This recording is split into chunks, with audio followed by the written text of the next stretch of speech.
Welcome to the Adventurer's Guide to Forking the Go Runtime.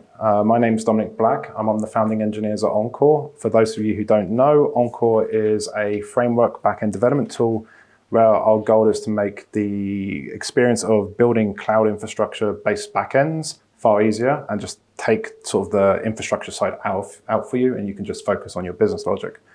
This talk is loosely based on how Encore provides distributed tracing for free in any applications built on top of Encore. So what's our goal tonight? Well, we're going to have an example set of microservices written in standard Go. We're going to learn how to add distributed tracing to them without actually touching the code of those microservices. We're going to learn a bit more about the internals of Go, how the scheduler works, how to create a running fork of Go, and see how easy it is to improve the development experience for a Go developer. So, as I said, we have a set of demo microservices that I've written out for this. It's a simple to-do service. It's made of 3 microservices. We have the API service. Its job is to receive the request, authenticate the user with the user service, and then forward the request onto the to-do service. The to-do service has a database backing it, and it's quite a simple application. So I'll just tap out to that and we'll have a look at it.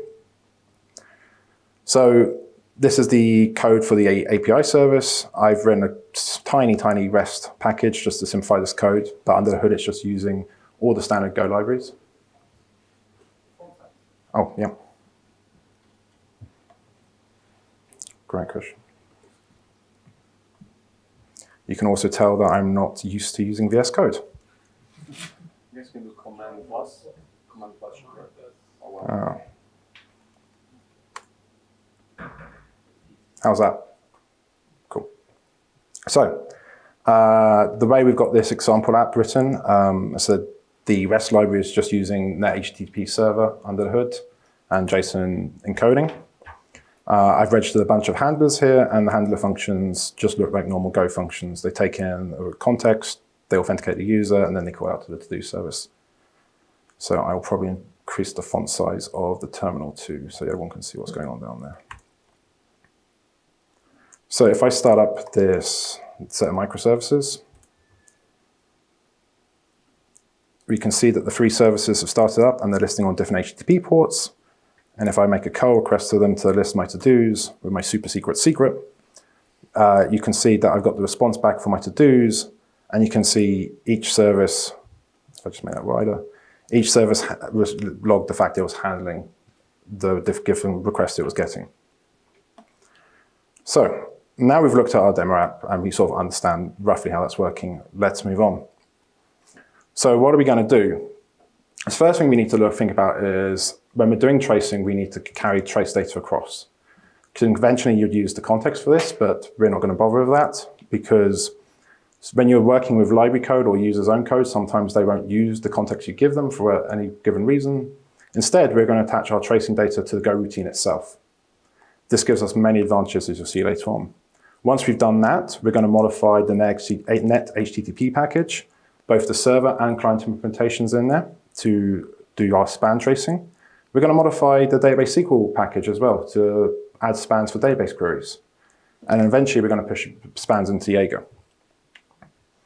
But first, we need to fork Go.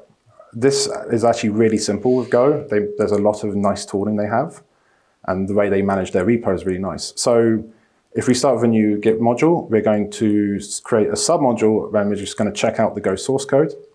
Go's branch naming is really nice. You can see this is the release branch for Go 1.20, and every new release to Go 120 will be in that branch. So you pull that branch, you know you've got the latest 120 release. Once you've got the source code, they provide make files in Bash and PS1 and all the different languages you want. Just log in, CD into that directory, make it, and you've now built Go from source. Yeah. What we're going to do next is we're going to create a couple of folders just from an organizational standpoint. We're going to create a patches folder which holds our patches to the existing Go source code, and we're going to try and keep those as small as possible. As we're targeting a moving target, as in Go, we don't want our patches to constantly have to be rewritten because the Go developers have changed something that we've tried to modify. So that's our small patches, and then separate to that, we'll create an overlays folder. And the job of this is we'll put brand new source code in there, which we'll just copy into the Go source directory And that way we don't have to deal with merge conflicts because it's our own files and we know they're not going to touch that. Finally, just to help us, we could create a script. The script's job would be to update Go to the latest commit, reapply our patches and overlays, and then recompile it. I put a link here to Encore's script. It's all open source. You can have a look at it if you want. It does simplify development a lot. So once we've got our Go fork set up, let's start talking about Go routines and, as I said, get them to carry our trace data for us. So I have a couple of interesting points here, which are useful to know. Firstly, what is the entry point for Go code? Does anyone know like the first Go code which executes? Okay, so my answer would have been years ago, my main.main function, but that's not right. The runtime package itself has a main function, and that is the first point we drop from assembly into like native Go code. The runtime's main package is responsible for running all your init functions, all the library's init functions, and just initializing the runtime itself so it can do its job. Next, we're going to want to talk about briefly how Go models Go routines. And it comes down to 3 structs, which are really helpfully named G, M, and P. G stands for Go routine, M stands for machine, and that represents an OS thread. And the name machine comes from the Plan 9 lineage of Go. And then P stands for processor, and that was introduced, I think, in Go 1.3. And it's a work stealing concept. For a bit of Go code to be running, it has to be associated with a Go routine. The Go routine itself has to be inside a processor, and then the processor has to be running on a OS thread or a machine. So in the rest of this talk, we're just going to talk about the G struct because that's all we care about, the Go routines, but it's interesting to know about the others. There's a really good design doc, which I've linked at the bottom here, from when the Go team did the scheduler, and I think it's at 1.3. So we're going to start with a really simple app. This is the simplest Go app I could think of, which had some Go routines in it. So what does this app print? Well, as we expect when we run it, we see main called, Go routine called, and main finished. And we're running this in 2 Go routines. The main function itself is a Go routine, and then we've spun up our own Go routine to print that second statement.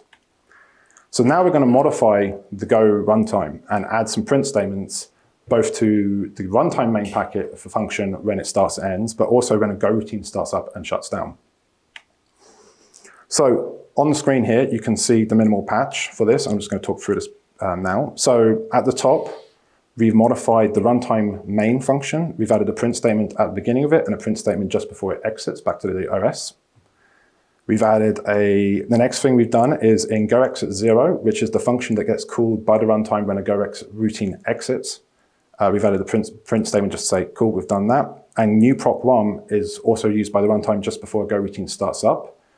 And we've added a print statement there. So if I was to ask you what's the output of our program now with this patch applied, you'd probably say it's going to print Go routine start, Go main start, and Go routine start on our own thing. But that's not what happens.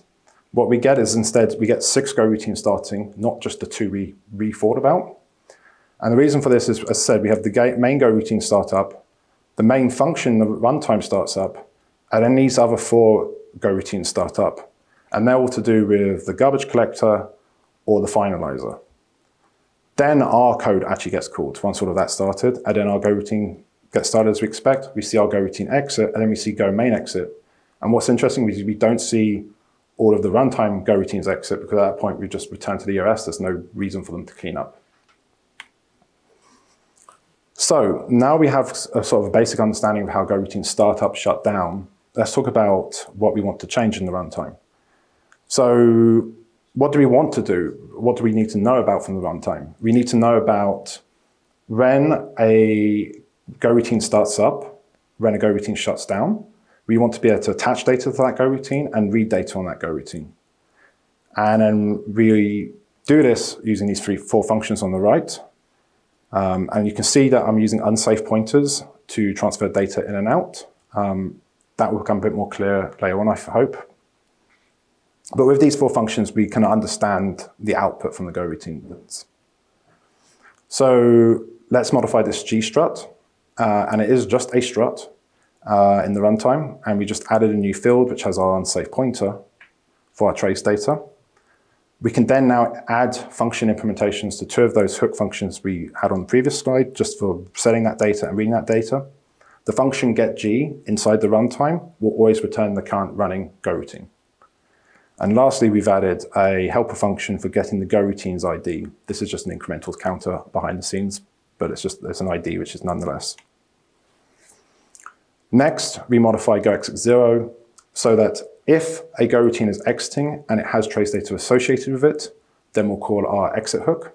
And when a Go routine starts up in new PROC.1, if the parent Go routine has trace data associated with it, we'll call our Go routine start hook and pass the parent's trace data in and use the response data as the child's tracing data.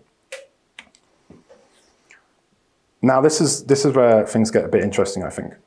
So we're going to create a new package in our own code base, and we're going to call it tracing, and we're going to write the bodies of those functions there. And the reason we do this is, as I said, ultimately we want to push out to Jaeger, and we want to use, say, the Open Tracing APIs to do this. They rely on their HTTP and their TCP, and that relies on the runtime. So if we put that code in the runtime, we've now created a circular dependency. And that's a problem.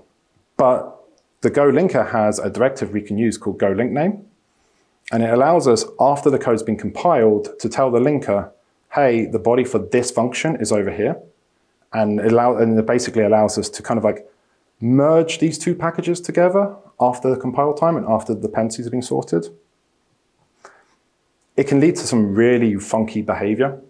So like, use this with caution. For instance, you will quite often see, if you use this type of behavior, you can see that your package level variables have not been initialized yet because the runtime hasn't initialized them, but your code's been called anyway. And that means it's random data when you try and access something which you think should be 0. So that's an interesting and scary thing with these, so be careful.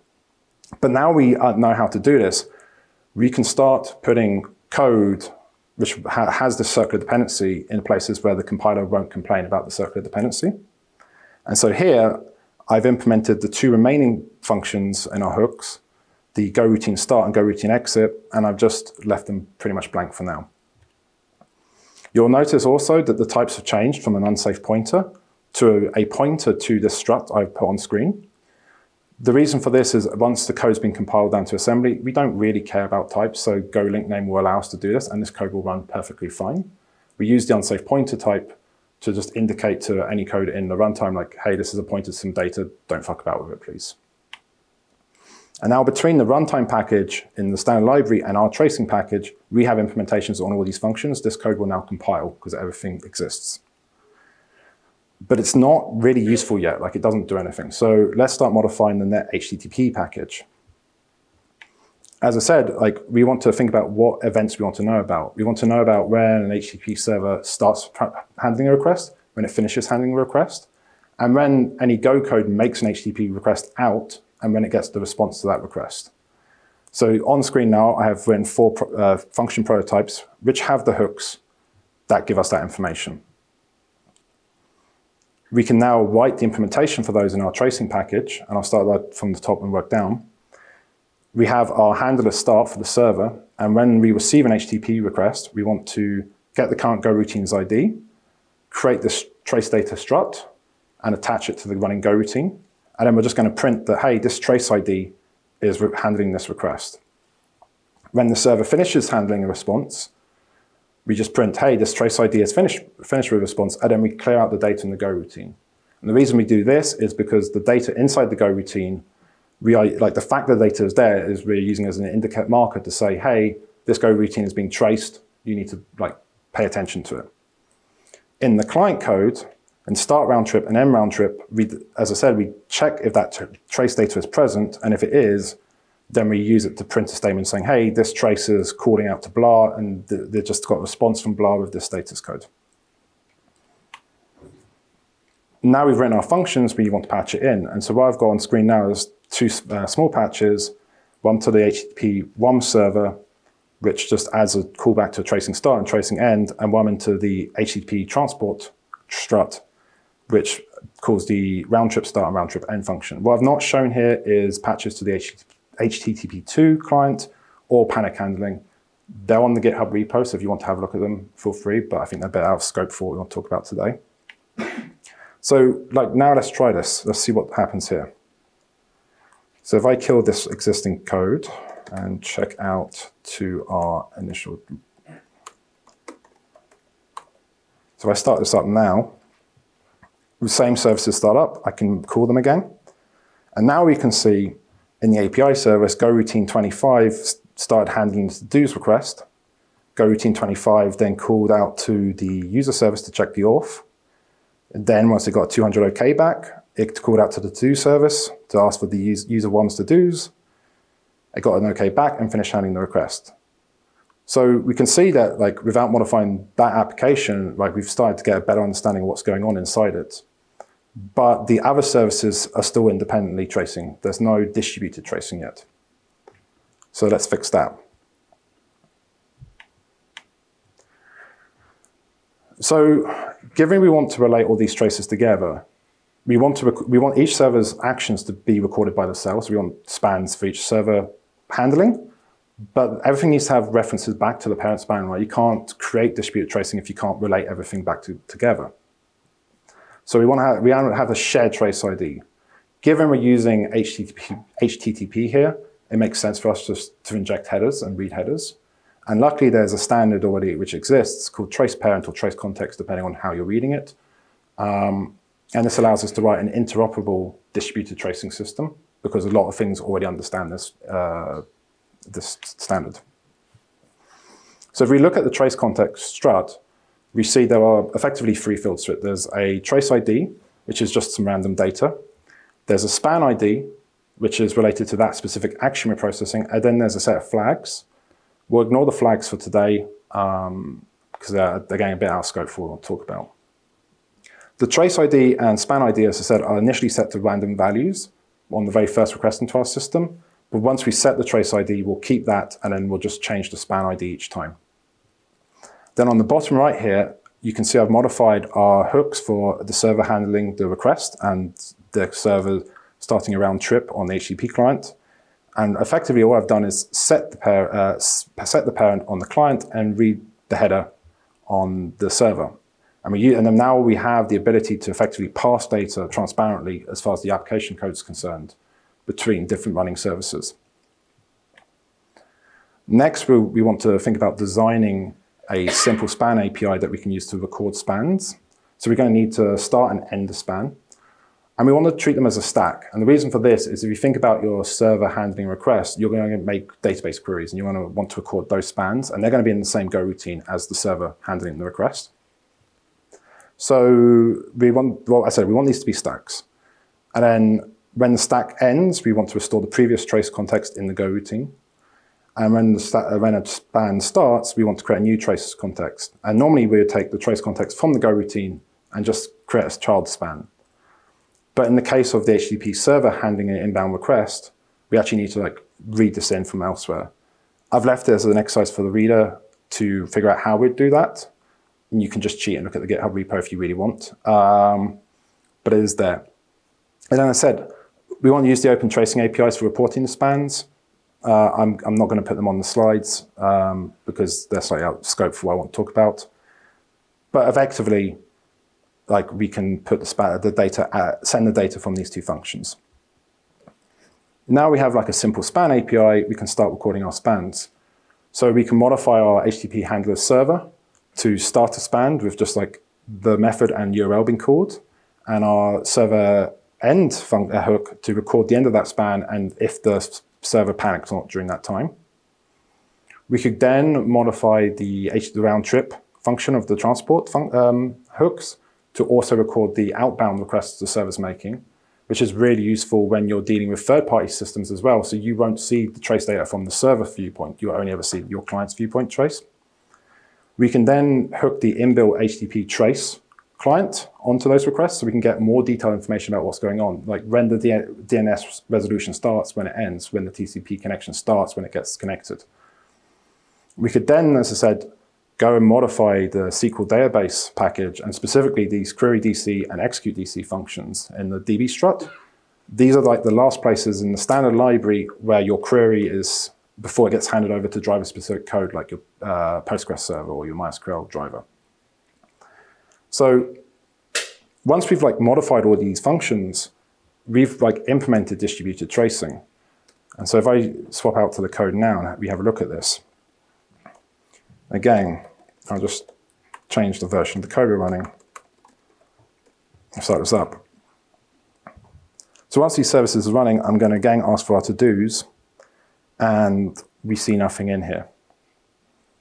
But if I go to Jaeger now and ask Jaeger to find me some traces, look, we have a trace. And all of a sudden, like we have much more visualization of what's going on inside our system. We can see that the API service took, in this case, about 17 milliseconds to process the list request. We can see that it called out to the user service, and that took 2 milliseconds. We can see the user service received the request and took 215 microseconds to process that request.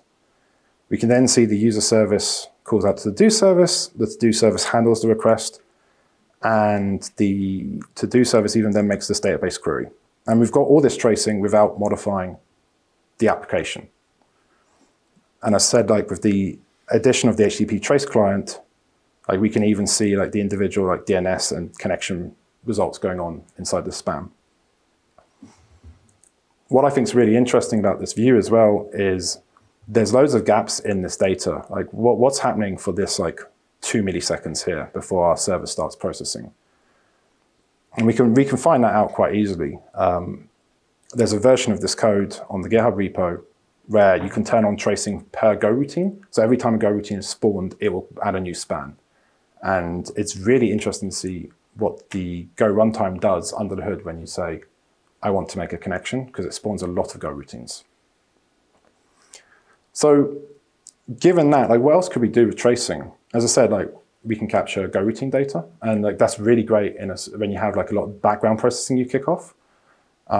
We can capture all logs being made automatically. So you don't have to think about logging and associating your logs to your traces, they can just be there. You can capture lower level traffic like NetTCP connections or UDP packets, and again, record them in the trace data without the user having to think about this. This is really useful if you're using a third-party connection library like gRPC, or if you're using Fastly instead of the default NetHTTP package for your server. Like you can still get this tracing, and you don't have to ask your end users to use a specific technology or put in a specific middleware for tracing. It just will work. Outside of tracing, you can do things like isolate states between unit tests. And we at Encore have done this, so every Go routine knows which unit test it is running for, and therefore the shared library code can identify, okay, this unit test is trying to publish this pub subtopic, but this other unit test is trying to subscribe to the pub subtopic, and I'm going to make sure that they're effectively different pub subtopics, even though they're using package level variables or using think they're using the same bit of data, they're not. So you can do some really interesting things by just modifying the Go runtime. And it's very easy to do. It has some hiccups if you like use link names slightly wrong. But I think it's a really powerful thing. And we're very lucky as Go developers that Go is self-hosted. It's written in Go, which means if you know Go, you know how to modify Go. You don't have to learn C or something else to work on it. So I hope this whistle-stop tour has been interesting and you've learned one or two things along the way. Does anyone have any questions? Yes? I'm interested in all that. When you say questions, I need to record it. Oh. Right. You want the mic? Fine. All right. I'm interested. Whoa. I'm interested in how much time you spent surveying, how much survey you had to do to discover a lot of the things you rely on in this. How much time did it take? It didn't take too long. Most of the team has been Go developers for quite a while, from quite early on, so we're quite experienced with some of the internals of Go anyway. But the runtime is pretty well written. Like you can just like check it out, or just in your IDE, just navigate to it and start reading it. It's well commented, well written. The design docs are really useful as well if you come across them, and they're linked in the code. So like in writing this talk, I probably spent an hour just fiddling about with bits and pieces that I wanted to change from how Encore does it to make it easier to understand, but not too long. Cool. Any other questions? Oh, one more. Hey, how you doing? Thanks a lot. That was pretty crazy.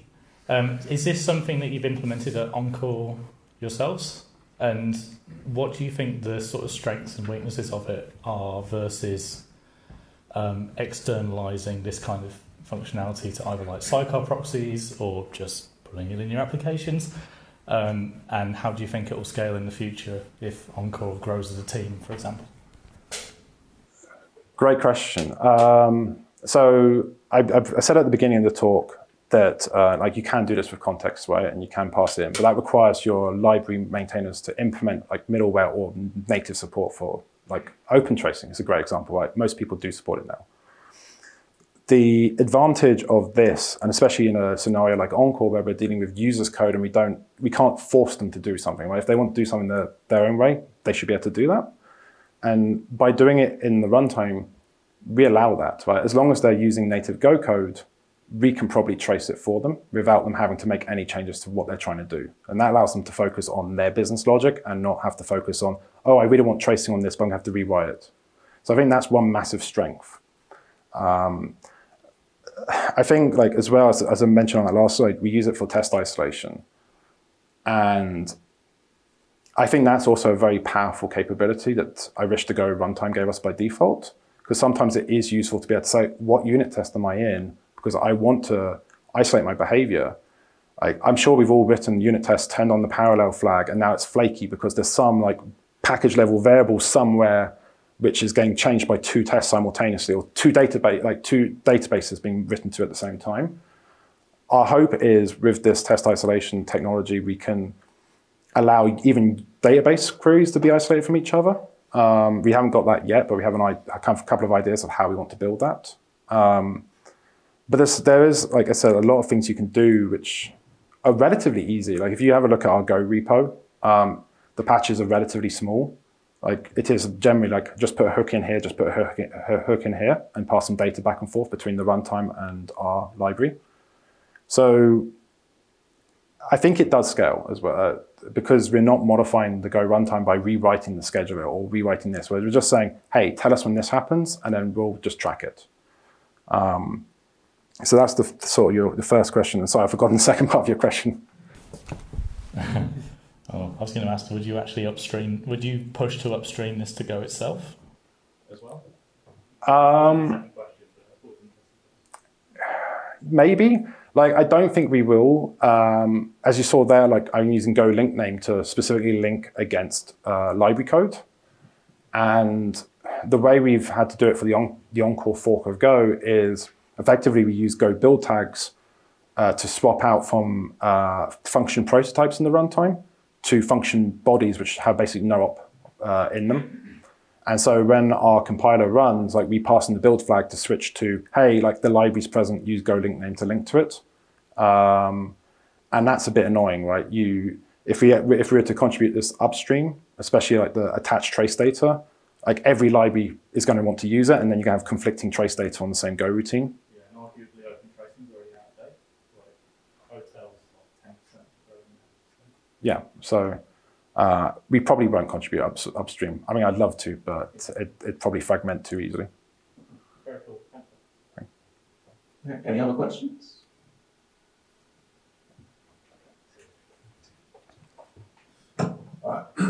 Yeah, thank you for that talk. That was really interesting. And it's the first time I've seen someone talk about doing this specifically with like modifying the runtime. So my question is there any prior art on this? Have you seen other projects do this kind of thing where they've taken the runtime, added some extra code in there, and then used that on their sort of platform as a service or whatever? So not from platform as a service or like a backend as a service where like, no. I do know that certain big companies have forked versions of Go where they've modified Go to improve runtime performance for themselves or add a function that they need. I did try and Google it for this talk to get a list of those companies, if it was in public domain or not, and none of them come up that I know of. So there is prior art, but it's in like the big tech corporations. It's not in like the open source space from what I can see. There's one question over here. Hi, thanks for the talk. I'm wondering if you made any measurements of the overheads that these introduces to the code. And also, how do you think this compares with having an external library for doing the tracing? So yeah, it's not free, right? There is overhead. We made, like I said, the goal with Encore is to improve developers' lives and make like building for the cloud easier and safer and simpler. So we've done all we can to like minimize the overhead. When we capture traces, we just capture the program counters. And then later on offline, we convert those back to like function names and stuff. So the where we are doing additional work, we've minimized that additional work. But I said, nothing's free. And I think at the end of the day, most of us would be happy to pay a couple more CPU cycles and not have to think about it and know it's just there and will work, than to like hyper optimize, oh, this function I need really fast, so I'm not going to put tracing in here. Like Encore's use case is to build backend cloud infrastructure, right? And if you're really going for that type of speed, you're probably not running in a VM anyway. You're probably running on dedicated bare metal. So the overhead probably doesn't matter to you. And I said, in regards to like third-party tracing libraries, it's interesting. I said the main advantage doing it this way is that you don't have to have users like add it in. And that becomes really important when they start using other libraries for communication or other libraries for database access. A great example would be PGX. If you use Postgres and Go, you probably are using PGX, not the libpg, the PQ library for database connections. And that doesn't use the standard SQL library at all, right? It has its own thing. And in the latest version of PGX, they've added some more tracing hooks that you can call into it. But that's a great example. Like we all use that library, or a lot of us use that library, and you don't really want to have to think about it. Right? You don't want to have to go, oh shit, like the library I really want to use doesn't support tracing. So am I going to use the library I want to use with feature X, or am I going to keep my tracing visibility? And like with this way, you don't have to think about it, right? Like maybe the tracing is not as good, but you still can see like, here's the network connections being made by it. Here's like any log statements that library is even emitting. So I think it has that in it for its benefit. All right, cool. I think that's all we have time for in terms of questions. But again, thank you very much for your time, Dominic. One big final round of applause, please.